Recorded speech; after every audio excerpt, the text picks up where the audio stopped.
Assalamualaikum warahmatullahi wabarakatuh.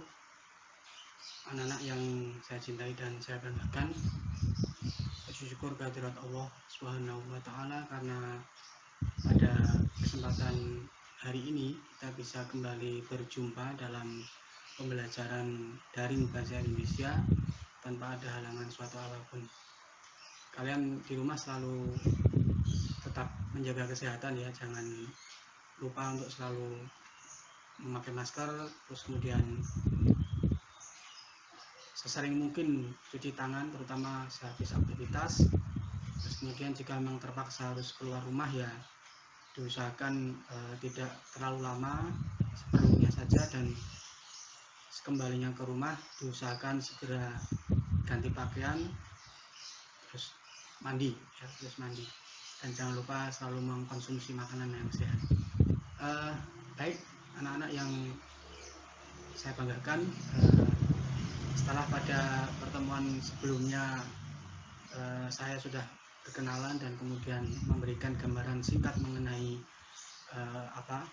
pembelajaran jarak jauh atau pembelajaran daring, maka pada hari ini saya akan langsung menyampaikan materi yang pertama untuk kelas 12 ini di semester 1 ini, yaitu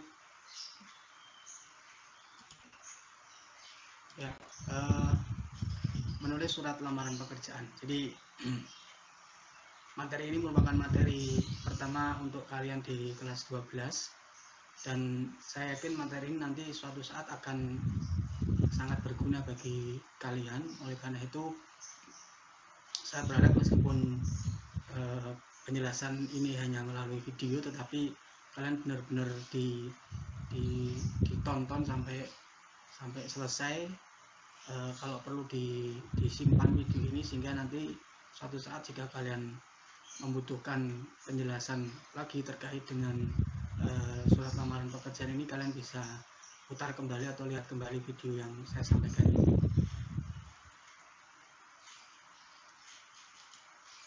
Ya, ini gambaran mengenai pelajar selepas SMA ya. Ini kalau kemarin kakak kelas kalian mungkin tidak bisa seperti ini karena situasi corona ya. Nah, semoga saja kalian nanti tahun depan sudah agak lebih longgar ya, meskipun tidak boleh seperti ini, tapi setidaknya kelulusannya akan lebih terasa meriah seperti itu. Nah, tetapi yang harus kalian juga pikirkan adalah apa rencana setelah lulus nanti. Kalau membayangkan lulusnya sih mungkin enak ya, tapi setelah lulus itu kalian akan apa? Nah, ini yang saya kira di kelas 12 ini kalian sudah juga harus mulai berpikir ke arah sana ya, sehingga nanti pada saatnya lulus kalian tidak lagi bingung, tidak lagi bimbang tentang apa rencana kalian setelah lulus nanti. Ya, mungkin ada banyak dari kalian yang ingin kuliah ya, dan tentu saja ini satu pilihan yang baik ya. Saya selalu berharap kalian bisa melanjutkan ke jenjang yang lebih tinggi ya. Bahkan sekarang banyak tersedia beasiswa untuk anak-anak yang tidak mampu untuk bisa melanjutkan sampai ke jenjang perkuliahan, sehingga kalian jangan merasa pesimis untuk tetap melanjutkan dengan mencoba untuk meraih beasiswa yang ada di kampus-kampus sekarang. Nah, ada mungkin yang berencana menikah. Ya, saya kira yang namanya rencana sih boleh saja, tapi kalau saya menyarankan ya sebaiknya jangan dulu ya, sebaiknya jangan dulu. Nikmati dulu masa muda kalian, merantaulah, cari pengalaman seluas-luasnya. Dunia ini tidak sempit ya. Saya yakin nanti setelah corona ini dunia akan lebih maju ya, meskipun mungkin agak lambat kemajuannya, tapi saya kira untuk menikah ini sebaiknya ya jangan dulu ya, jangan dulu. Nikmati dulu masa muda kalian ya, Nah, tapi mungkin juga ada yang ingin bekerja ya, baik itu setelah nanti lulus SMA ini atau nanti setelah lulus kuliah pastinya ya, setelah lulus kuliah pasti juga akan bekerja. Apapun pilihan kalian tentu saja sudah harus dipertimbangkan mulai sekarang, dipikirkan plus minusnya. Terus kalau tadi misalnya kuliah ya akan kemana, jurusannya apa, itu juga harus sudah kalian rancang mulai sekarang ya. Kemudian juga untuk bekerja ya tentu saja juga ada hal-hal yang harus kalian persiapkan mulai saat ini. Nah, apa yang harus kalian lakukan untuk mencari pekerjaan? Nah, ini saya berikan pengantar dulu saja sebelum nanti masuk ke materinya ya. Yang pertama adalah perluas jejaring pertemanan kamu. Semakin banyak kenalan, semakin memudahkan kita untuk memperoleh pekerjaan ya. Kenapa saya menyampaikan seperti itu? Karena salah satu hikmah dari silaturahim itu adalah memperluas rezeki kita. Ini disampaikan oleh Nabi ya dalam satu hadis bahwa salah satu hikmah silaturahim itu memperluas rezeki. Loh kok bisa, kenapa? Ya karena ketika misal saja ini dalam satu kelas nanti ada yang sudah bekerja dan kemudian menduduki satu posisi, kalau kalian tetap melanggengkan silaturahim dengan teman kalian itu ya siapa tahu nanti suatu saat ketemu di jalan, terus kemudian teman kamu itu menyapa kamu atau kamu yang menyapa dia terlebih dahulu, dan kemudian ya ngobrol ngalor ngidul seperti itu. Kemudian tadi karena kamu mungkin posisinya belum bekerja dan sebagainya, sementara teman kamu sudah memiliki satu pekerjaan, mungkin bisa jadi teman itu akan menawarkan pekerjaan pada kalian. Nah, ini kan hikmah silaturahim. Oleh karena itu pertemanan itu tidak boleh putus ya, baik itu nanti dengan teman sekelas atau mungkin teman satu sekolah, mungkin satu kampung dan sebagainya. Itu jadi diperluas pertemanan itu ya, semakin banyak teman semakin bagus. Terus kemudian cari informasi sebanyak mungkin. Jadi informasi itu menjadi penting karena sekarang segala hal bersumbernya dari informasi, dan informasi itu sekarang cepat sekali ya. Kalau dulu koran, sekarang internet itu sangat cepat sekali menyebarkan informasi, termasuk informasi mengenai lowongan pekerjaan. Oleh karena itu ya manfaatin itu untuk mencari informasi yang terkait dengan pekerjaan. Dan tentu saja ya menulis surat lamaran pekerjaan dengan baik dan benar, karena untuk bisa mendapatkan satu pekerjaan kita biasanya harus melamar ya. Melamar itu biasanya kita harus membuat surat lamaran pekerjaan ya. Makanya itu surat lamaran ini harus benar-benar dipersiapkan ya. Dan yang terakhir tentu saja ya berdoa ya. Berdoa ini ikhtiar batin ya, ikhtiar batin setelah tadi ikhtiar lahiriahnya dengan menulis surat lamaran, dengan mencari informasi, dengan memperluas jaringan pertemanan. Nah, selanjutnya saya akan menyampaikan kaidah umum menulis surat lamaran pekerjaan. Jadi ada beberapa aturan-aturan umum yang ini meskipun sifatnya tidak tertulis ya, artinya tidak ada aturan baku bahwa seperti ini enggak, tapi ini aturan yang sifatnya konsensus ya, atau kesepakatan umum seperti itu, yang ini harus kalian ketahui sehingga nanti pada saatnya kalian menulis surat lamaran ini kalian tidak salah ya. Karena memang tidak salah kalaupun salah ya tidak ada yang memberi sanksi, tapi sanksinya ya sanksi sosial. Kalian mungkin akan dianggap sebagai orang yang tidak berpendidikan karena nulis surat lamaran saja tidak tahu etikanya atau kaidahnya. Oleh karena itu ada beberapa hal yang mungkin harus kalian pahami terlebih dahulu terkait dengan surat lamaran pekerjaan ini. Yang pertama adalah surat lamaran pekerjaan umumnya ditulis tangan ya. Jadi surat lamaran itu biasanya ditulis tangan ya. Kecuali memang di dalam iklan itu ada dipersyaratkan berbeda. Jadi ini berkaitan dengan yang ini ya. Jadi sekarang juga sudah banyak perusahaan yang memperbolehkan atau mengizinkan surat lamaran itu ditulis atau diketik dengan komputer dan kemudian dikirim melalui email. Tetapi jika memang tidak disyaratkan seperti itu ya, berarti kalian menulis surat lamarannya nanti dengan menggunakan tulisan tangan. Nah, tulisan tangannya adalah tulisan tangan sendiri. Tentu saja tidak boleh pinjam tangan orang lain ya. Ya maksudnya tidak usah diminta dituliskan. Jadi walaupun mungkin tulisan kamu mungkin seperti tulisan dokter itu ya, tetapi ketika menulis surat lamaran pekerjaan ya sudah tulisan sendiri saja ya. Tentu saja pastinya ya harus diusahakan sebagus mungkin ya, jangan sampai jelek, tapi tetap harus menggunakan tulisan tangan sendiri ya, tidak usah minta bantuan adiknya atau mungkin pacarnya atau mungkin temannya, jadi harus tulisan tangan sendiri itu. Terus yang ketiga adalah surat lamaran pekerjaan ditulis pada kertas folio bergaris ya. Jadi kertas folio yang bergaris itu yang bisa kalian beli di toko besi ya, toko besi apa ya, saya toko alat bangunan ya, kok alat bangunan ya, alat tulis ya, di fotokopian itu ada folio bergaris. Nah silakan itu bisa dibeli. Nah belinya yo kalau beli jangan satu, karena nanti kemungkinan ada kesalahan itu kan besar, sehingga ya ketika kalian ingin menulis surat lamaran pekerjaan ya belinya sekalian 10 atau mungkin kalau perlu toko nih di toko ya. Nah maksudnya ya belinya ada cadangan lah, ada cadangan seperti itu ya. Jadi itu, nah ini tadi sudah saya sampaikan ya. Jadi kalau memang diperbolehkan mengirim lewat email ya otomatis berarti kalian bisa mengetik surat lamaran itu dengan menggunakan komputer ya. Tapi kalau tidak disyaratkan seperti itu ya berarti kalian harus menggunakan tulisan tangan dan di kertas folio ini ya. Nah kertas folio ini ya sebaiknya ya jangan yang kalian sobek dari buku apa itu ekonomi yang besar itu ya, itu ya itu folio tapi kan nanti kelihatan ada sobekannya. Nah beda kan dengan kalau folio yang beli itu kan tidak ada bekas sobekan gitu. Terus kemudian yang kelima adalah warna tinta ballpoint, karena tulisan ditulis tangan maka tentu saja menggunakan ballpoint. Yang digunakan sebaiknya adalah warnanya hitam, jadi warna yang netral lah, yang warnanya itu hitam.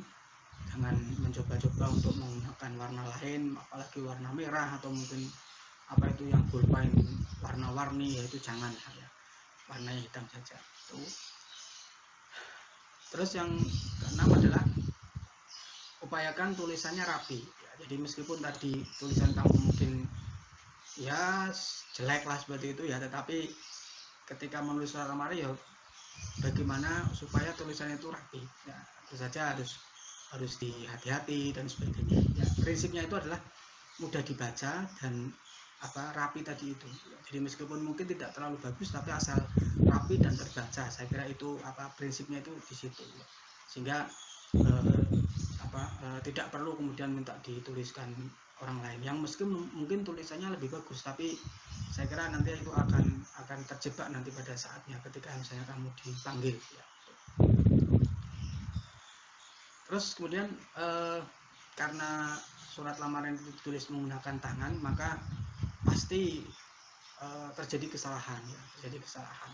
Walaupun kita sudah berusaha sehati-hati mungkin, tapi namanya nulis ya, namanya nulis, kemudian mungkin juga karena tegang dan sebagainya malah justru salah. Nah oleh karena itu jika terjadi kesalahan ya, maka sebaiknya ya tulis ulang ya. Makanya tadi saya bilang ketika membeli kertas itu ya belinya jangan satu, belinya yo berapa lah seperti itu, yang penting untuk cadangan. Karena prinsipnya ketika terjadi kesalahan dalam menulis surat lamaran maka tidak boleh titip X ya, tidak boleh titip X.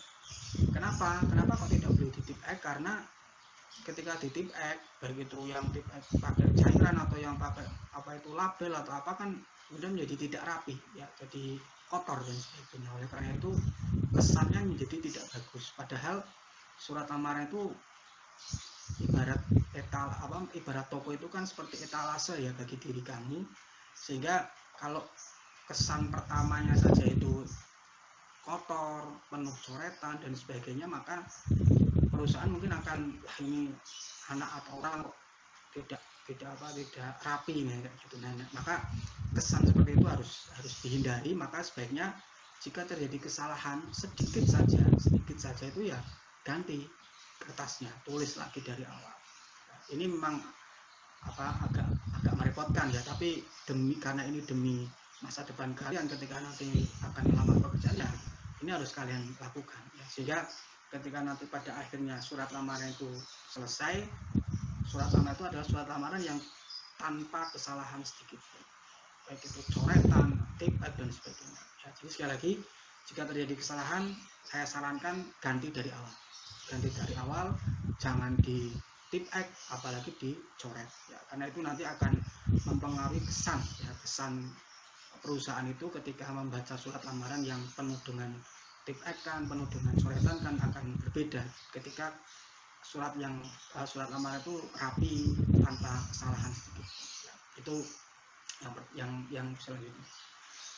Nah kemudian karena tadi ya menulis surat lamaran ini kan di kertas folio, maka diusahakan ketika menulis itu ya cukup 1 lembar, artinya di lembar depannya ya, di lembar yang pertama saja seperti itu.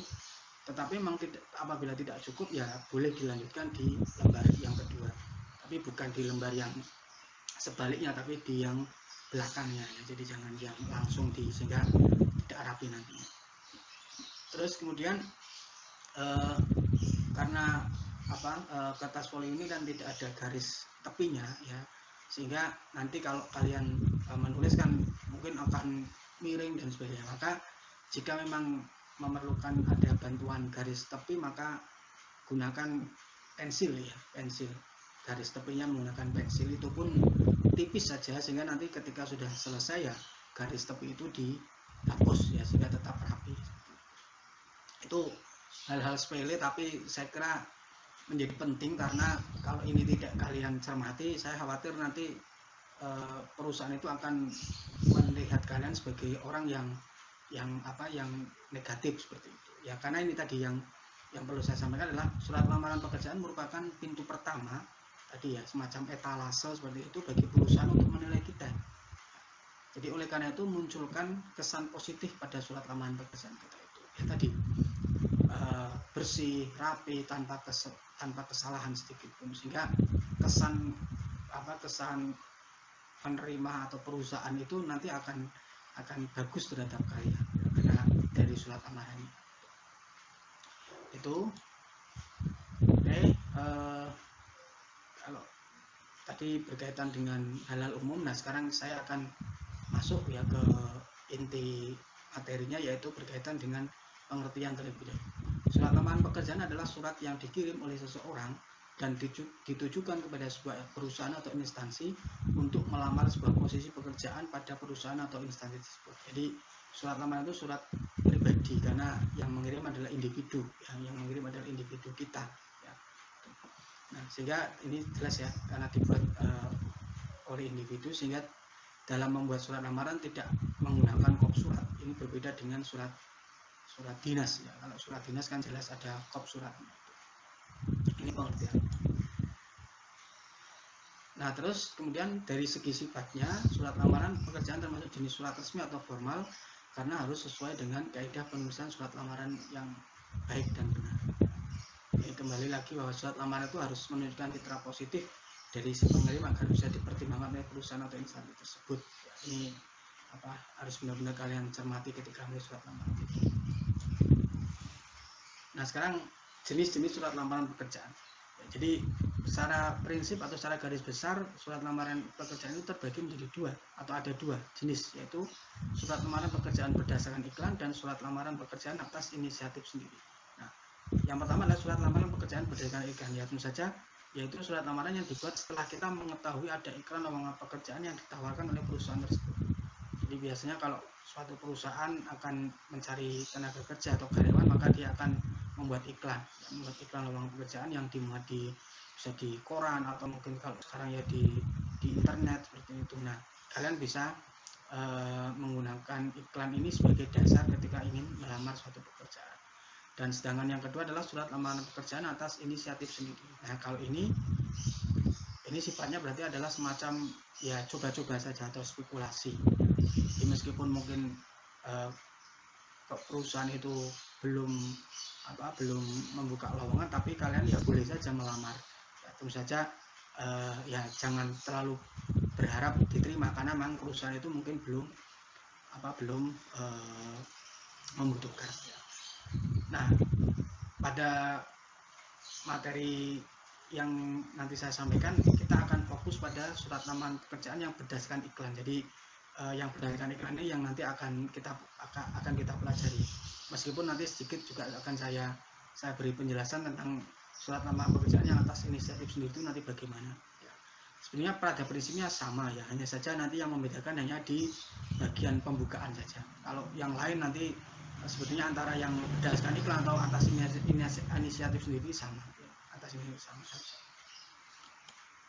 Nah ini contoh-contoh iklan lowongan pekerjaan ya, kalian bisa lihat ini di koran dan sebagainya, bentuknya bisa seperti ini. Ini merupakan contoh dari surat iklan lowongan pekerjaan ya. Misalnya ini ya, Mirota apa ini besar membuka kesempatan untuk bergabung dengan kami pada posisi pramuniaga dan kasir. Nah, ketika mau lihat iklan seperti ini ya berarti kalian juga harus pada bisa memahami isinya, yang memahami isi iklan lowongan ini. Misalnya ini, berarti ini yang dibutuhkan adalah pramuniaga dan kasir. Pramuniaga itu ya semacam pelayannya lah ya, tugasnya seperti itu. Nah, kualifikasi itu berarti persyaratan. Jadi persyaratannya apa? Ya, wanita atau pria, artinya berarti siapa saja boleh. Ya, wanita atau pria boleh melamar. Kadang ada pekerjaan yang hanya mensyaratkannya misalnya perempuan, sekretaris misalnya, atau juga mungkin banyak laki-laki misalnya yang dibutuhkan laki-laki, yaitu maka harus dilihat di iklan itu. Terus usia maksimal 29 tahun. Nah, usia maksimal ini berarti ya kalau kalian sudah melebihi 29 tahun ya tidak boleh, artinya nanti kalian otomatis tidak akan diterima karena yang disyaratkan adalah maksimal 25 tahun. Terus pendidikan, nah, pendidikan ini di sini tertulis minimal SMA ya. Sehingga nanti kalau kalian katakanlah mungkin SD atau SMP ya berarti tidak bisa ya. Demikian pula kalau misalnya di sini syaratnya adalah minimal S1 ya, otomatis berarti kalau belum S1 ya tidak boleh. Nah, sehat jasmani dan rohani ini berarti nanti harus kalian buktikan dengan surat keterangan sehat dari dokter atau dari rumah sakit ya. Terus ini persyaratannya kalian nanti bisa lanjutkan kalian bisa pelajari sendiri untuk iklan lowongan ini. Jadi nanti iklan ini nanti juga harus kalian pahami ya, harus kalian pahami apa saja bagian-bagian yang terdapat dalam iklan lowongan pekerjaan itu. Oke, saya kira untuk pertemuan kali ini cukup sampai di sini dulu. Materi tentang surat lamaran nanti masih akan saya lanjutkan sampai ke sistematika dan isinya ya, sampai sistematika dan isinya, dan nanti akan saya jelaskan juga melalui video seperti ini ya. Tapi untuk kali ini materinya sampai di sini. Jika kalian ada kesulitan nanti silahkan bisa kalian tanyakan kepada saya, dan jangan lupa tugasnya nanti juga ada untuk materi ini, kalian nanti bisa lihat di Google Classroom, ada penugasan untuk materi ini. Dan saya titip pesan ya, karena ini kalian lihat di channel YouTube saya, tolong di klik ya, ding ding, nah, terus kemudian di subscribe ya, dan jangan lupa diaktifkan pemberitahuannya sehingga nanti ada bunyi ding ding, nah, gitu ya. Oke, saya kira itu saja untuk pertemuan pada kali ini. Saya berharap kalian meskipun dengan model pembelajaran video seperti ini tetap bisa memahami ya. Jadi kalau masih belum paham ya silahkan coba diulang lagi sampai bosan lihat videonya Pak Arif ya. Oke, ya, saya kira itu saja. Sekali lagi jaga kesehatan, pakai masker, jaga jarak, sering cuci tangan, dan jangan terlalu sering keluar rumah jika memang tidak diperlukan. Oke, saya akhiri, sampai jumpa pada video berikutnya. Assalamualaikum warahmatullahi wabarakatuh.